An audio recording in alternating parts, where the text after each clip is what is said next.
Bonsoir, chers amis internautes. Je suis Calvin Douari. Vous êtes sur Yasokam dans l'émission L'Instant littéraire.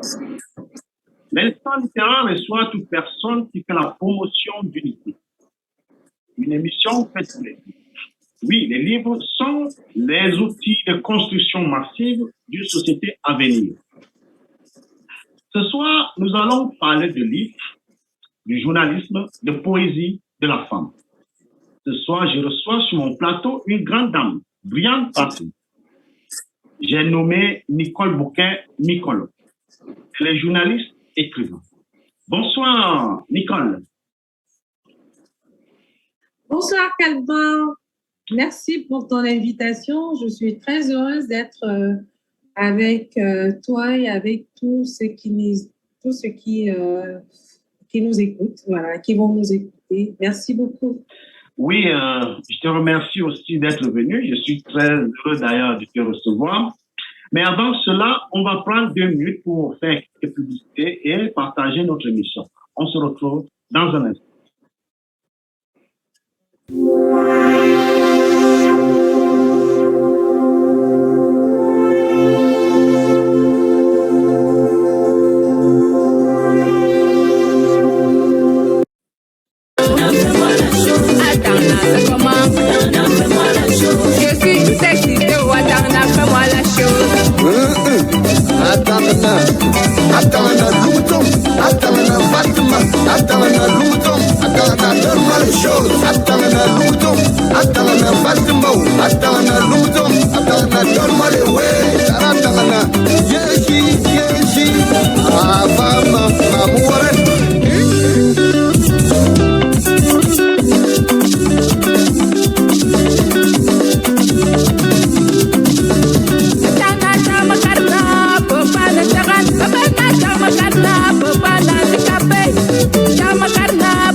la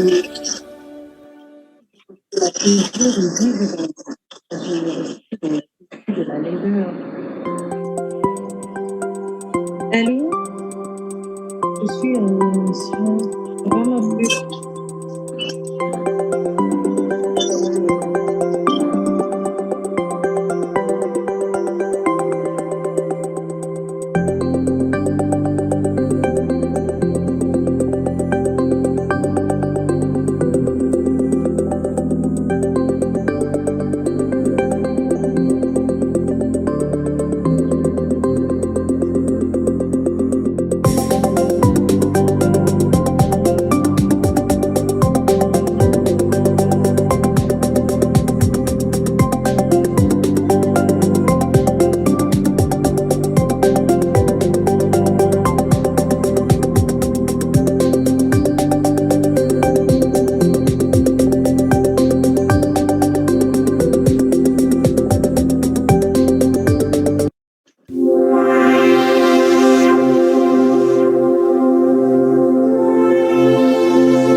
Oui, nous sommes de retour. Bonsoir, Nicole Bouquet.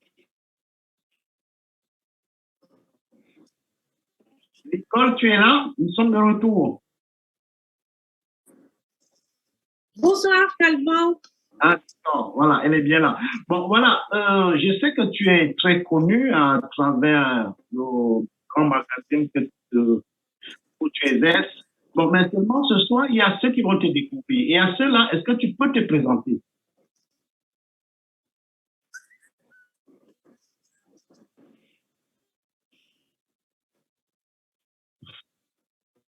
Oui, on a un petit souci de connexion avec Nicole Bouquet. Et elle intervient depuis Pointe-Noire au Congo. Et je crois que là, elle s'est sûrement déconnectée. On attend. Et voilà.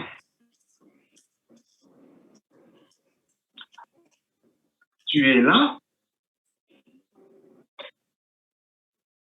Je suis là. Oui. Ah, est-ce que tu as suivi ma question? J'ai dit, il y a ceux qui vont te découvrir ce soir, alors que tu es une personne qui est assez connue à travers le magazine où tu exerces. Bon, est-ce que pour te découvrir ce soir, tu peux te présenter à eux?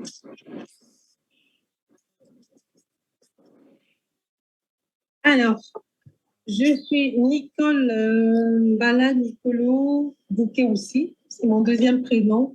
Je suis journaliste et à mes moments perdus, j'écris de la poésie. Je suis auteur d'un roman que j'ai intitulé Les Calebasses brisées et de 2 œuvres poétiques. Voilà, je suis en train d'écrire mon deuxième roman. Je travaille à Pointe-Noire dans une multinationale comme responsable commercial et depuis peu, pardon, j'ai des responsabilités en QHSE, qualité, hygiène, service, environnement. Donc voilà, j'ai 2 casquettes. J'ai cette casquette de journaliste parce que j'ai étudié le journalisme et la communication, la production vidéo. Mais après toutes ces études de communication et de journalisme, j'ai fait une école de commerce.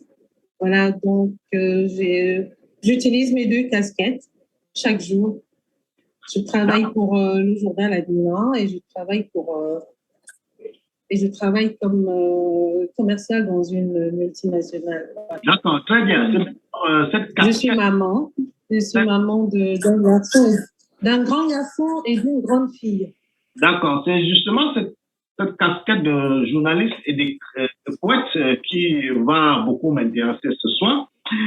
Et voilà, mais de façon succincte, est-ce que tu peux essayer de nous dire quel a été ton parcours académique et qu'est-ce qui t'a attiré vers ce métier de journaliste?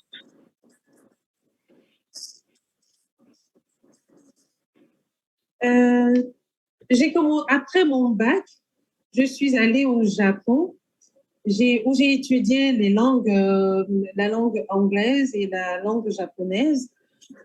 Après obtention d'un diplôme dans les deux langues, j'ai fait communication et j'ai passé un BTS en communication et action publicitaire en France.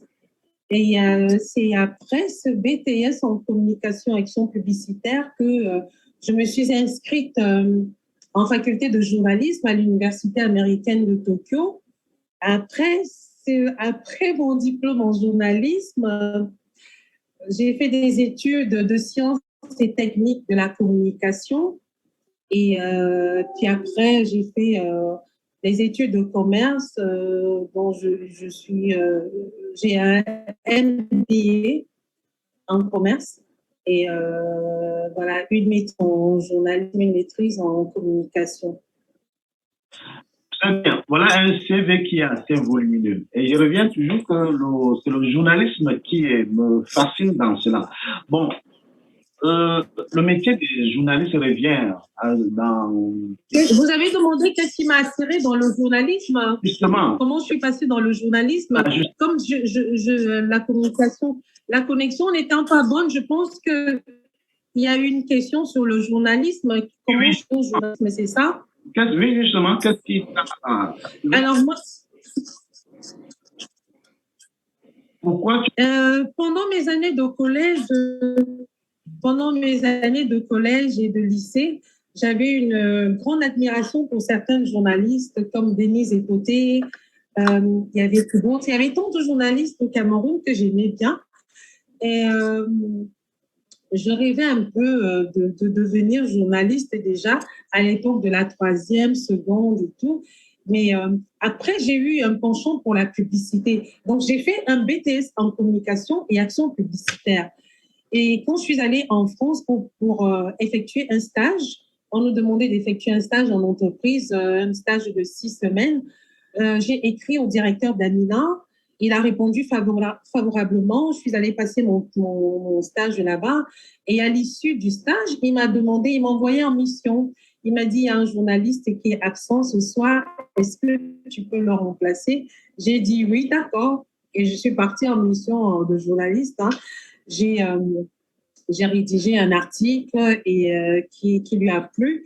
Bon, je voulais également ajouter que j'écrivais déjà des nouvelles pour Amina et donc que le directeur de publication avait apprécié. Donc, quand il m'a confié cette mission-là de faire un reportage en banlieue parisienne, j'ai accepté. Et c'est comme ça un peu que ma vocation est née. Hein.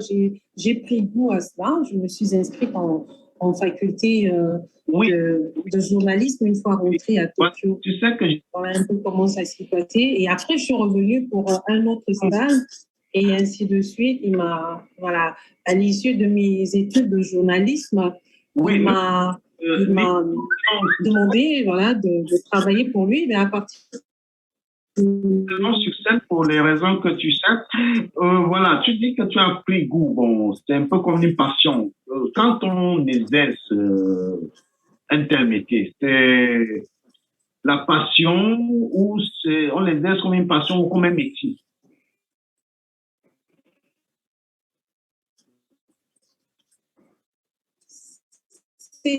Pour moi, c'est une passion. Pour moi, c'est vraiment une passion. J'ai la passion du mot. J'aime beaucoup les mots. J'aime comment on peut jouer avec les mots. Et en même temps, en tant que journaliste, je suis loin de l'histoire qui se déroule sous nos yeux.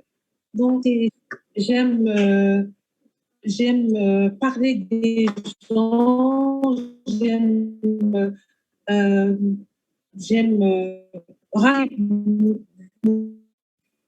ça. C'est passion, c'est vraiment. Et quand on fait un métier qu'on aime, on ne sent pas, on n'est jamais fatigué, on est vraiment content de ce qu'on fait. C'est pas comme c'est un sacerdoce à la fois, mais c'est comme un jeu aussi. Hein. C'est comme si on s'amusait toute la journée quand on fait ce qu'on aime.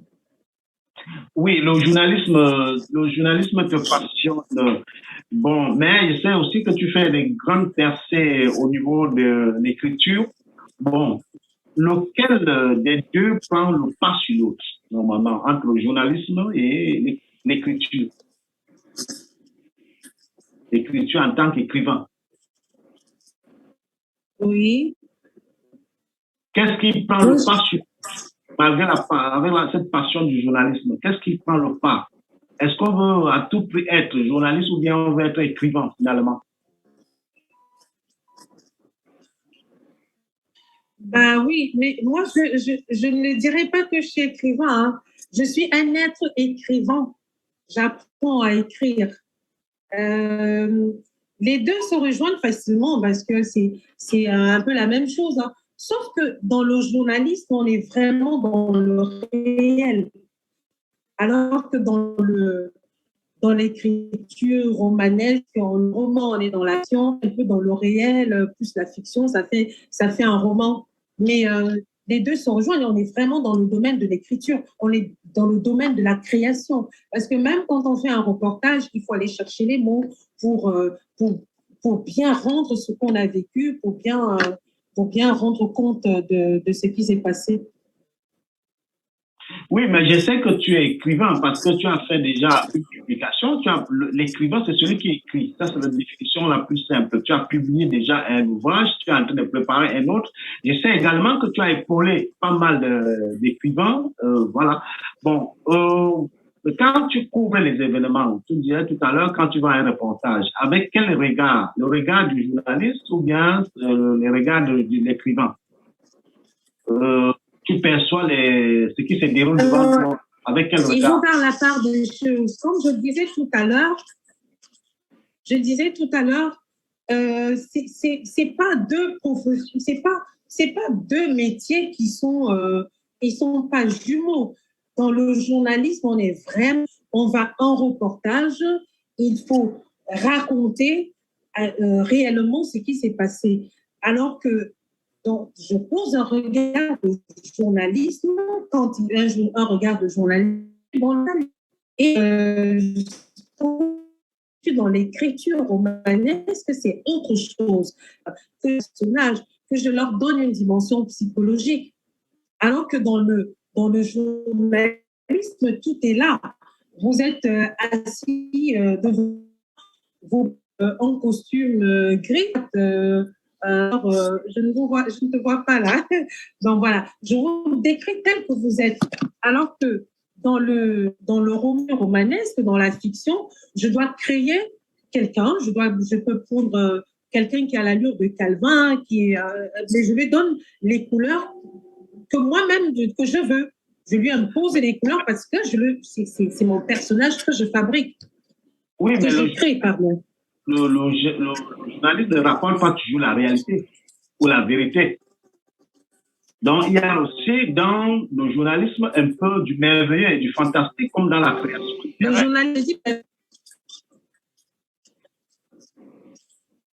non, le journalisme que j'ai appris, hein, mais dans la déontologie journalistique, on nous demande de dire exactement ce qui s'est passé.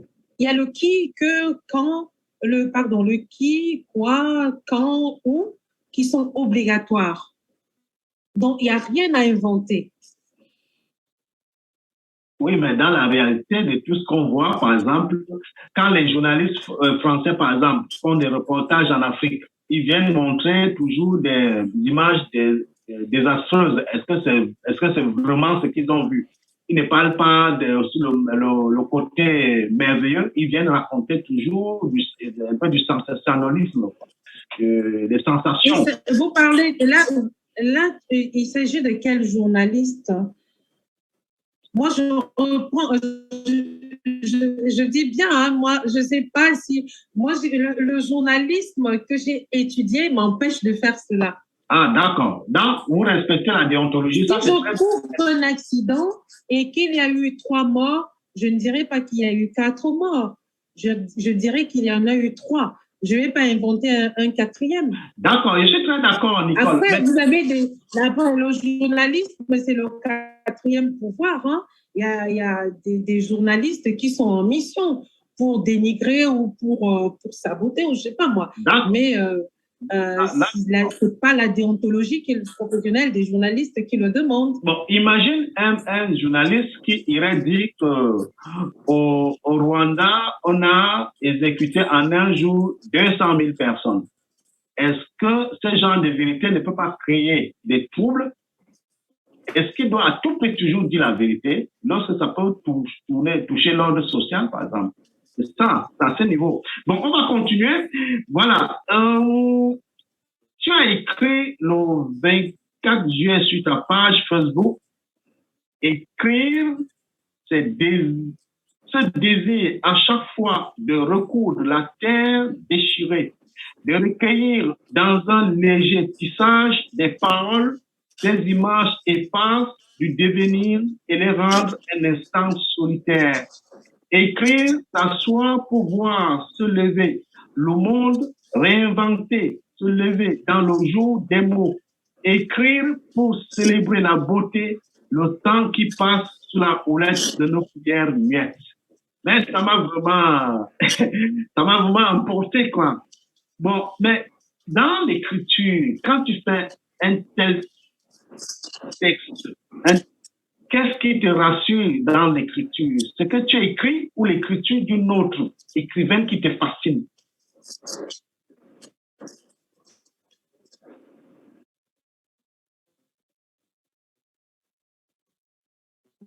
La question,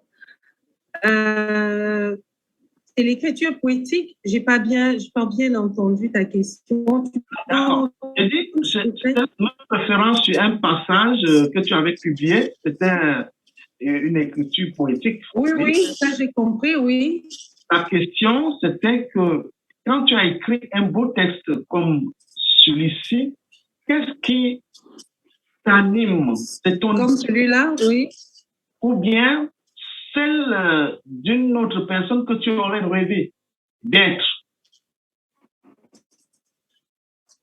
En d'autres termes, c'est-à-dire que tu as un modèle dans l'écriture ou bien tu veux être toi-même? Bon, alors, dans l'écriture poétique, je suis moi-même d'abord parce que j'écris ce que je vis, ce qui est vécu autour de moi. Je fais un peu de la poésie de la rue, la poésie des quartiers, dont je nous décris, je parle de nous. Je parle de nous. Mais en termes de modèles, j'en ai, j'ai beaucoup de modèles, Il y a Audre Lorde, qui était une écrivaine lesbienne, américaine. Il y a André Gide, Prophète. Il y en a tellement. Mais je reste aussi moi-même. En gros, j'écris de la poésie pour exalter le beau, pour grandir l'homme, pour raconter ce qu'il vit, pour mettre le doigt là où il faut, dénoncer, voilà, raconter des vies. C'est un peu ça. Des modèles, il y en a tellement. Alors, si je me mets à citer, André, j'en ai beaucoup. Vraiment, je vous ai cité. André Chézy, c'est vraiment. On a toujours un problème de connexion. Il y a les Tanivois, celles qui m'ont fait Ramassal. Comment? Oui, je vais encore lire un autre passage. Toujours, laissez passer le poète. Il s'en va recoudre les déchirures du monde, parfumer la robe des amours secs, recueillir dans sa tendre main la beauté du matin, à déposer sur les lèvres gercées de la terre, laisser le poète pincer la corde du silence, ramasser avec ses mains striées la boue de mots desséchés dont le son monte du fond d'une calebasse. Mais il y a une chose, c'est que c'est comme une chanson. Et c'est le sentiment que tu veux que le lecteur ressentent. C'est-à-dire, il faut que lorsqu'on te lit, on se met à chanter.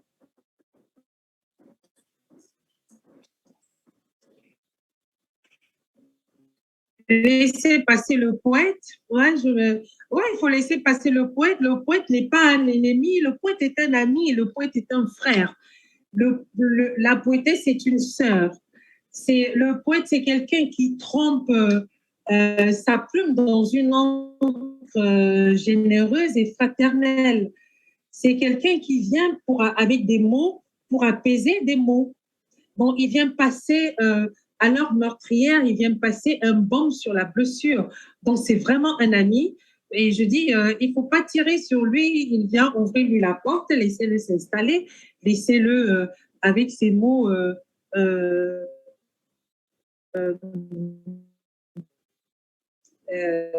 passer. Est-ce que je n'ai pas bien saisi la question ou bien ça Non, va? tout cas, c'est-à-dire qu'ici, c'est que le ressenti du lecteur par rapport à ce que moi, par exemple, j'ai l'impression que je peux mettre cela en chanson. Donc, une chanson, pourquoi? Une chanson parce que ça crée de l'émotion en moi. Ça crée de l'émotion. Je me demande, est-ce que c'est aussi la perception que tu veux que les autres lecteurs ressentent?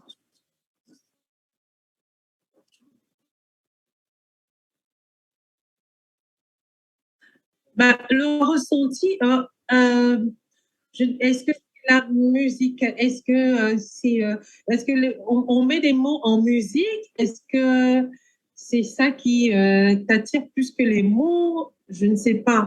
Mais chacun ressent chacun reçoit comme il peut, comme il veut. Nous, on écrit après le ressenti, on ne le contrôle pas. C'est chacun qui reçoit le poème. Chacun reçoit selon sa sensibilité. Très bien. Voilà, c'est la réponse que je voulais. Bon, maintenant, il y a dans le journalisme, le plus souvent, c'est l'écriture journalistique, c'est souvent la prose. Bon, est-ce que la poésie joue-t-elle un rôle important dans l'écriture prosaïque? Est-ce que quand tu fais la prose, tu te retrouves en train d'insérer un peu de poésie?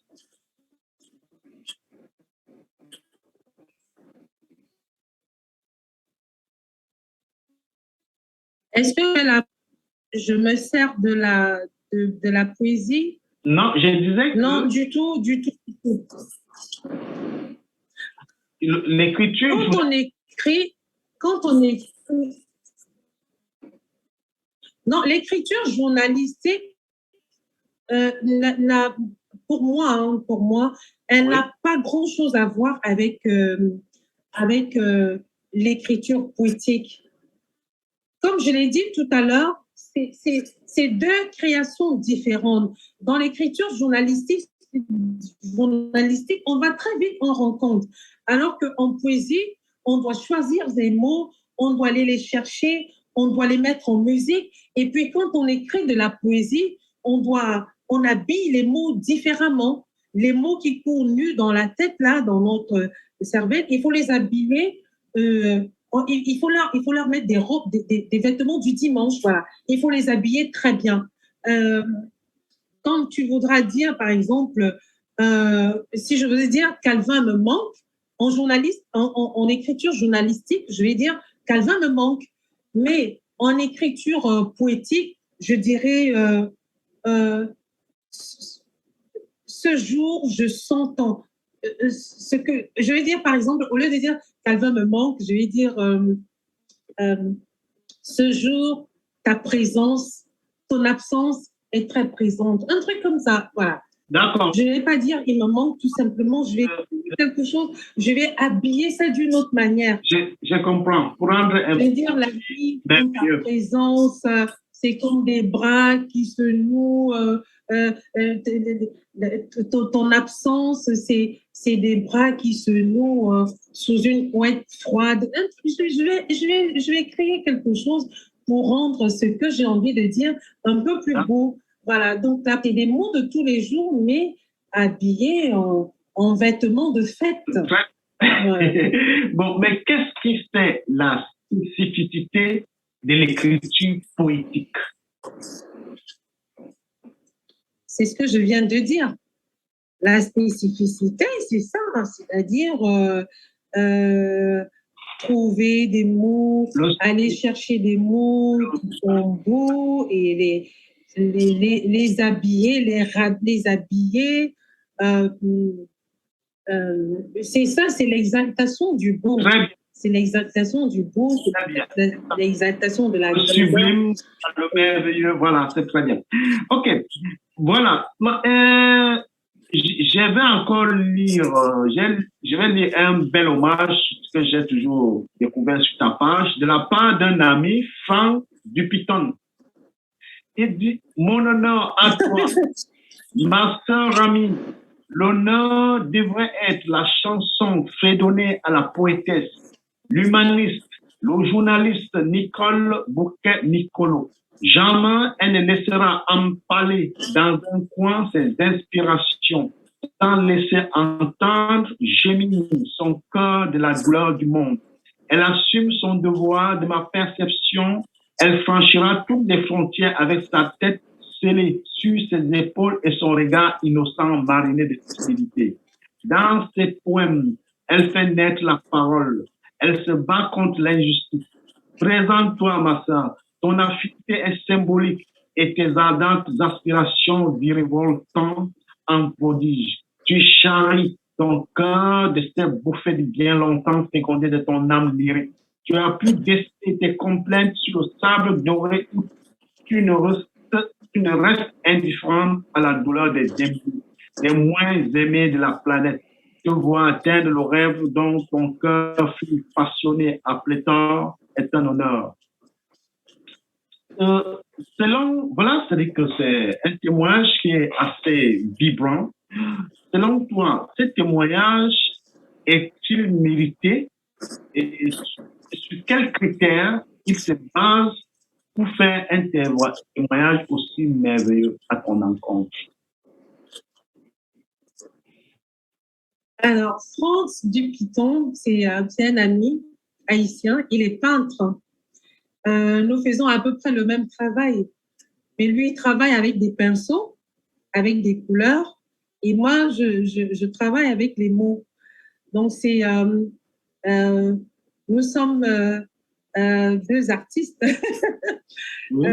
Comme lui, il est sensible à mes mots, il est sensible à cet humanisme que je porte en moi, comme moi aussi je suis sensible à cet humanisme qu'il porte en lui. Et je pense qu'il rendait tout simplement hommage à cette part d'humanité que j'ai en moi et que je transforme en mots tout simplement. Bon, est-ce que ce n'est c'est pas... parce que lui, il a cette part de son... Oui, est-ce que ce n'est pas parce que tu es une jolie femme qu'il a dit ça? Tu es une femme pleine de charme et est-ce que ce n'est pas pour cette raison qu'il a dit cela? Non, ça n'a rien à voir, ça n'a rien à voir. On est dans le cadre, on est dans le cadre de la poésie, de la peinture, tout simplement. On est, non. Est-ce que ce n'est pas aussi une dame intelligente, charismatique? Est-ce que ce n'est pas pour cette raison qu'il a dit? Peut-être que c'est... moi, il ne m'a rien dit, hein, donc je ne pourrais même pas parler. Pourquoi je parle à sa place? C'est à lui qu'il faut poser la question. Moi, je ne sais pas. Mais je sais que la poésie, tout comme la peinture, est une leçon d'humanité. C'est une leçon de beauté, une leçon d'amour. Donc... on a ressenti que c'est son cœur qui parlait là. C'est pourquoi je pose ces questions.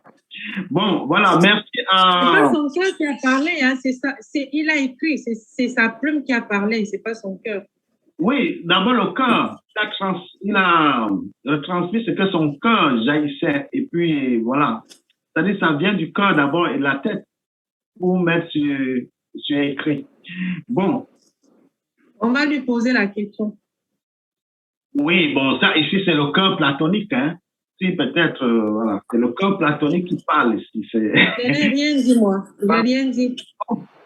Je lis un autre poème. Les mots dansent.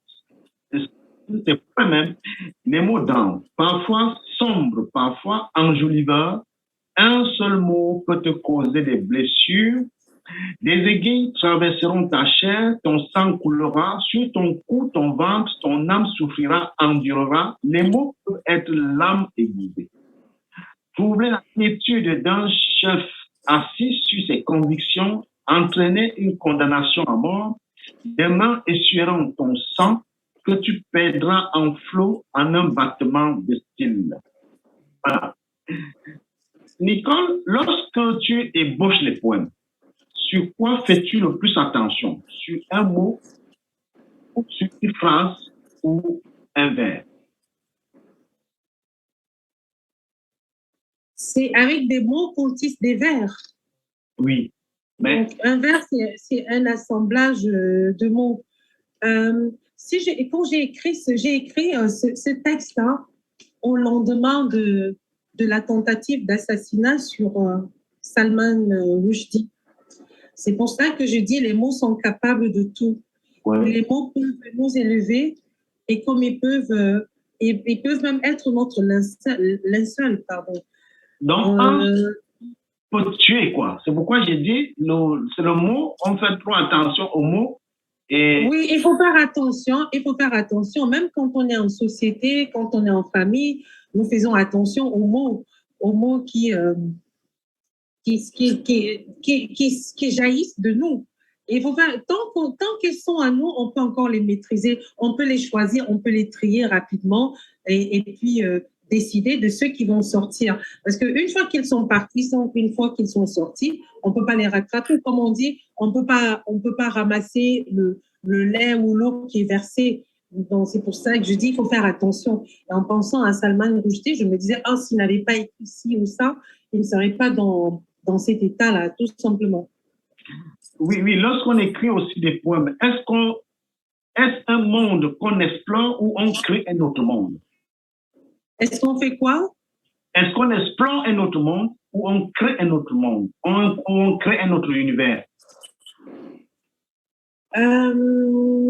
Ça dépend. Moi, je ne crée pas un autre univers quand j'écris la poésie, mais je fais, comme j'ai dit, moi, c'est la poésie des ruelles de mon quartier, c'est la poésie de ma ville, c'est la poésie de mon village.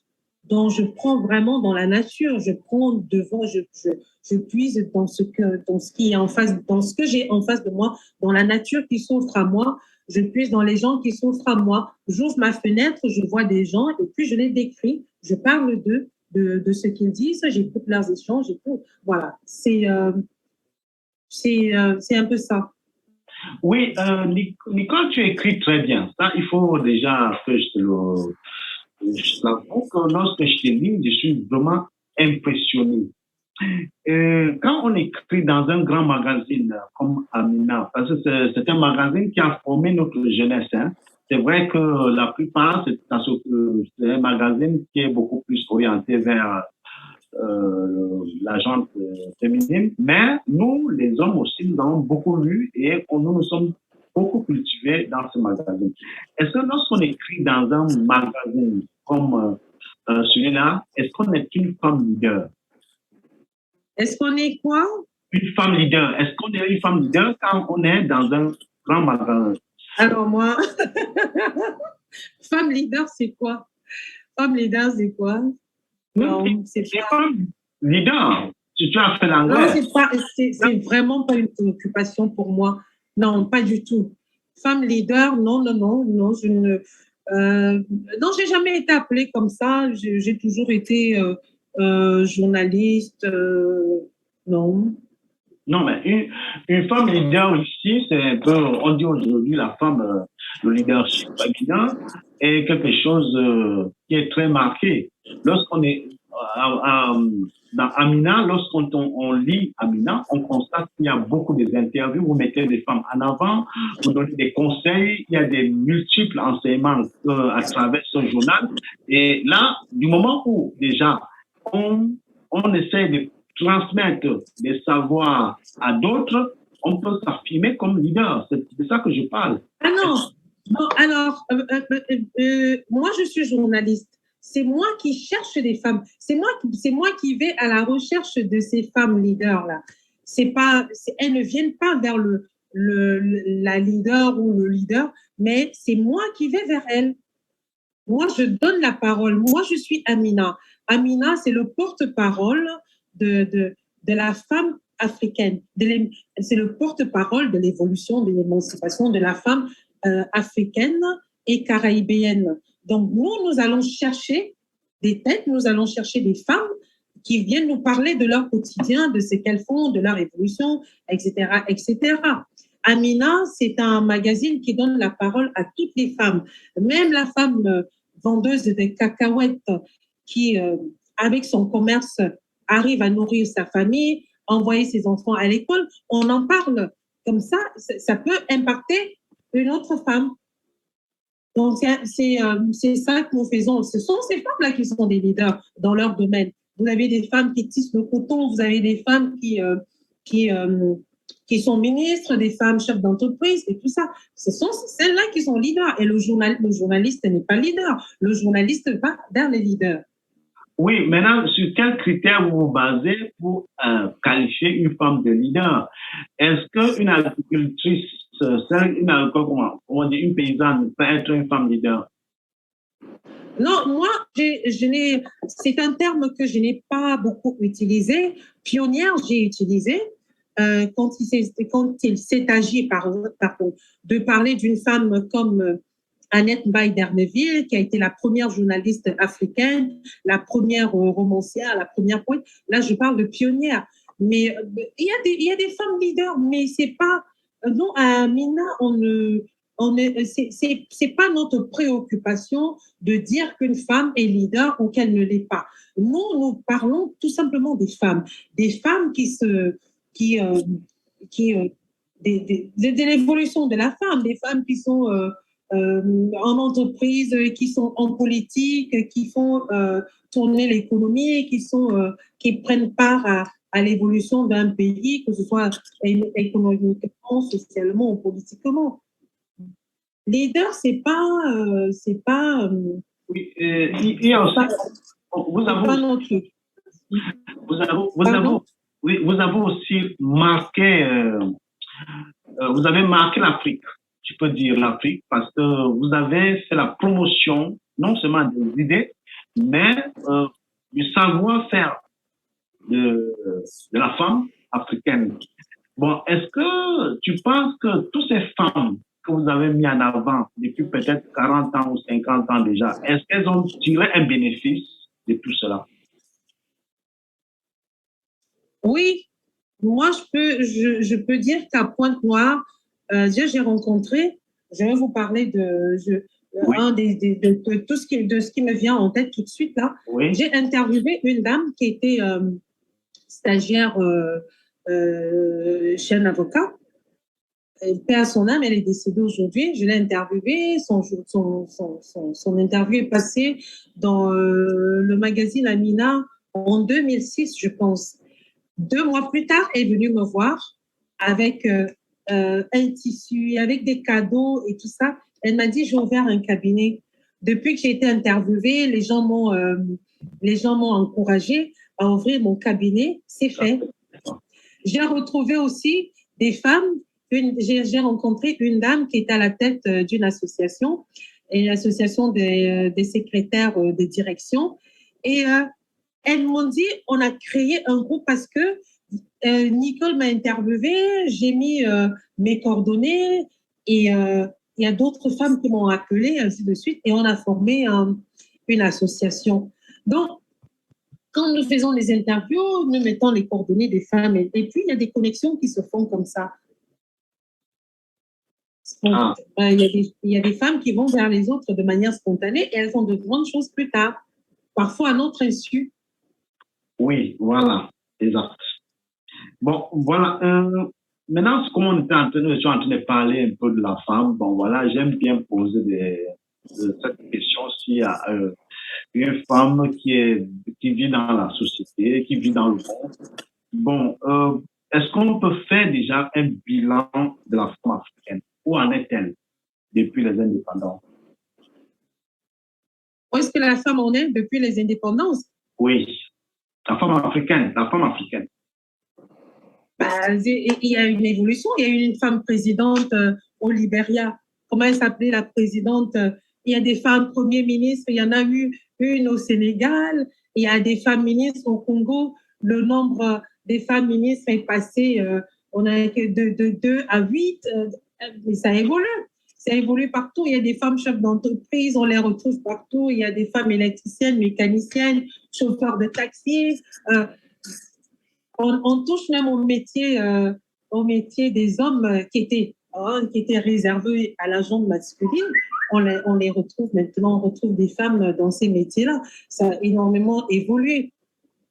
Ah c'est oui, peut-être pas encore comme ailleurs, mais il y a une évolution, une évolution. formidable. Oui, où trouvez vos livres? C'est vrai que on n'a pas assez parlé de tes publications, mais on peut profiter maintenant. Tu peux essayer de nous présenter tes ouvrages et aussi l'ouvrage qui est en cours de publication. Voilà, et où les trouver, quoi, pour ceux qui souhaiteraient acheter, commander. Alors, il y a les calebasses brisées qui est en tout, il y a de tout là-dedans, la polygamie, les enfants de la rue, les problèmes, toute la problématique liée à la femme, on la retrouve dans les calebasses brisées. C'était un premier roman dont j'ai voulu tout mettre là-dedans. Bon. Et puis, il y a L'étoile et ma demeure. On a 150 textes poétiques. Oui, Il y a, il y a celui que je prépare, c'est un roman. d'accord. Je vais juste vous donner le titre, Le sel du silence. Voilà. Nous avons presque terminé notre émission. Bon, c'est vrai, il fallait écouter cela à cause de tout ce que nous cherchons à éviter. Bon, maintenant, il y a une dernière question. Tu parlais tout à l'heure des 150 poèmes dans l'un de l'une de tes publications. Mais est-ce que tu peux réciter un poème, des poèmes, maintenant pour conclure? Est-ce que je peux déclamer un poème? Oui, oui, oui. Bon, alors, ok, je vais le chercher. Je n'avais pas préparé, je vais le chercher. Je disais par cœur, réciter par cœur. Par cœur? Oui. Ah, mes poèmes sont longs, ils sont nombreux. Non, moitié, tu fais un strophe, voilà. Je marche avec elle dans le silence de la forêt, je cours avec elle dans le bois, je chante avec elle, je danse avec elle, je marche avec elle, je m'appelle Amina. Très bien. OK. Bon, maintenant, est-ce que tu... C'était un piège que je t'attendais là, mais c'est très bien. Bon, maintenant, est-ce que tu peux conclure l'entretien? On a terminé, voilà, on a terminé l'émission, vraiment, la chance, avec beaucoup de chance. Voilà. Est-ce que je peux conclure? Oui, tu peux conclure, on a terminé l'émission. Tu peux conclure l'émission. Je te donne le libre cours, voilà. Carte blanche. Non, je commence, je te remercie. Merci beaucoup pour l'intérêt que tu portes à mes modestes vers, à mes modestes écrits. Merci beaucoup, je suis très touchée. Je dirais, et quand j'ai écrit aussi, quand j'ai écrit Ne tirez pas sur le poète, c'était juste pour dire aussi qu'il faut que nous apprenions à aimer la poésie parce qu'elle est partout. La poésie est partout. Elle est dans nos vies. Elle est présente. Elle est là. Et la poésie, c'est pas seulement l'expression de nos sentiments, mais c'est aussi l'expression de ce qui se passe dans nos vies. J'entends souvent les gens dire, ah, écris-moi un poème et tout ça. Il n'y a pas que l'amour qui s'exprime en poésie aujourd'hui. C'est vraiment, c'est toutes nos vies, toutes les pans de la société, tout ce que nous vivons. Nous touchons un peu à tout aujourd'hui. Il y a la poésie il y a la poésie, c'est aussi ce qui nous révolte, pas seulement ce qui nous unit, mais ce qui peut nous désunir. Donc, on met le doigt sur cela, on met des mots sur nos mots, sur les mots, voilà, c'est un peu ça. On a, voilà, c'est un peu ça, écrire. Et moi, je continue à écrire. Ah, de toute façon, je te remercie aussi du temps que tu as essayé de nous apporter parce que c'était pas facile aussi de t'avoir parce que voilà, tu es très bousculé, voilà. Et aussi, je suis toujours sur ta page pour lire, il y a toujours une strophe là qui est toujours de belles strophes là. Moi, j'aime bien l'écriture féminine. Bon, voilà. Merci beaucoup. Je ne suis pas très bavarde. Bon, ça me pénalise un peu peut-être. Non, ça a été excellent. Hein?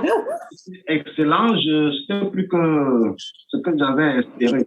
Voilà, je ne sais pas s'il y a eu tu sais comment, on a eu des questions. Il y a des questions? Oui, sûrement, il y a eu des questions. Là, Franck et Benet, est-ce qu'il y a eu des questions? Oui, bonsoir Calvin, bonsoir à ton invité Carole. Oui, il y a eu pas mal de questions, bon, des réactions surtout. Alors, il y a Boris Becker, bonsoir à tous. Diane Kaké, bonsoir. Elissa, bon, je vais essayer de trouver des questions, hein, des réactions. Alors, Luther.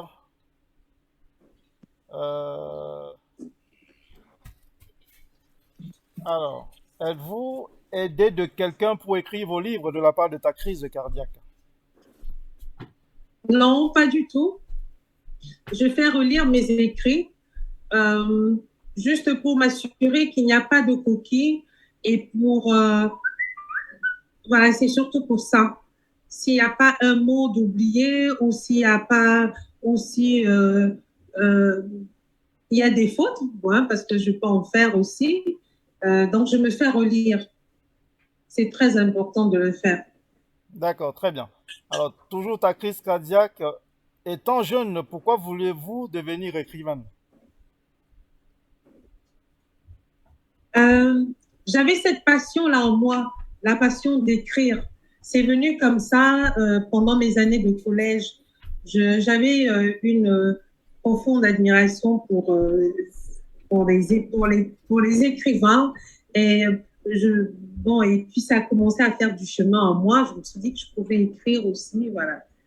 C'est cette passion pour les mots, là, pour cet assemblage de mots là, qui m'a poussée vers l'écriture. Ok, très bien. Alors, Luther Martin, Amina, bon, il dit Aminata, depuis combien de temps écrivez-vous? Donc, c'est Nicole, c'est pas Amina. Elle travaille chez Amina, mais c'est pas Amina. Alors, il dit, depuis combien de temps écrivez-vous? Alors, j'écris depuis mes années de collège. Bon, ça fait longtemps, ça fait 30 ans. J'écris depuis mes 13 ans, 14 ans. Au collège, j'ai fait le CS de Yaoundé, le collège d'enseignement secondaire de Yaoundé. Et nous avions un journal. Donc, j'oublie un peu le titre de journal. Je pense que c'était le Baobab. Et moi, j'étais rédactrice en chef. J'étais en 5e, j'étais rédactrice en chef du journal du collège. Ok. Alors, ta crise de cardiaque, beaucoup de courage, Madame Yekolo. S'il vous plaît, j'aimerais savoir quelle est votre page Facebook.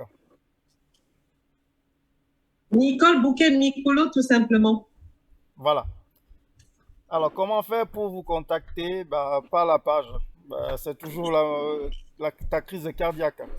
Alors, c'est tout pour les questions. Par la page Facebook. Il y a Luther Martin qui dit, selon vous, la passion suffit-elle à faire de soi un bon écrivain? La passion suffit-elle à faire de soi un bon écrivain? C'est la question de Luther Martin. La passion est-elle quoi? La passion, selon vous, la passion suffit-elle à faire de soi un bon écrivain? Non, la passion ne suffit pas. Il faut beaucoup lire. Pour être un bon écrivain, il faut beaucoup lire. Il faut lire, il faut beaucoup lire. Pour être soi-même, voilà. Et même écrire aussi, ça prend. Hein. Il faut apprendre à écrire. Mais c'est en lisant qu'on apprend à écrire. Très bien. OK. Merci beaucoup. Merci à tous ceux qui nous ont suivis. C'est de faire cette émission, mais je crois que les conditions seront là pour que je réinvite Nicolo parce que on a joué avec le temps. Et merci à tous les collaborateurs qui ont vraiment postulé pour que toutes les conditions soient réunies afin que cette émission soit. Merci beaucoup et bonne soirée. On se dit à plus tard. Merci Calvin, merci à toute l'équipe. Merci beaucoup. Et et vous et à mes amis de Diaspocam, nous donnons rendez-vous mardi prochain avec un autre invité. Bonsoir. Je suis tout excité, fais-moi la chose. Attends, Louton, attends, Fatima, attends, Louton, attends, donne-moi les choses. Attends, Louton, attends, Fatima, attends, Louton, attends, donne-moi les ways. Attends, yeshi, avama, amour.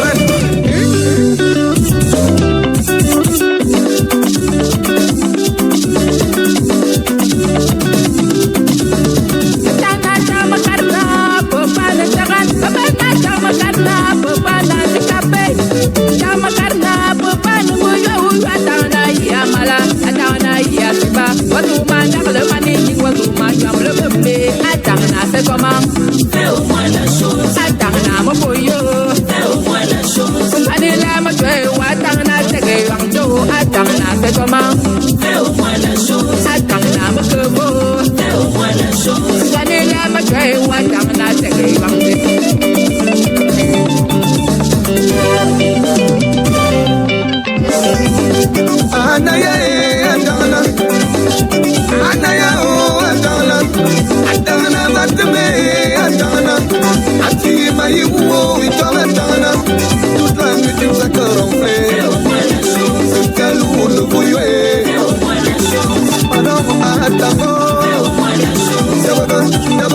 Never gone.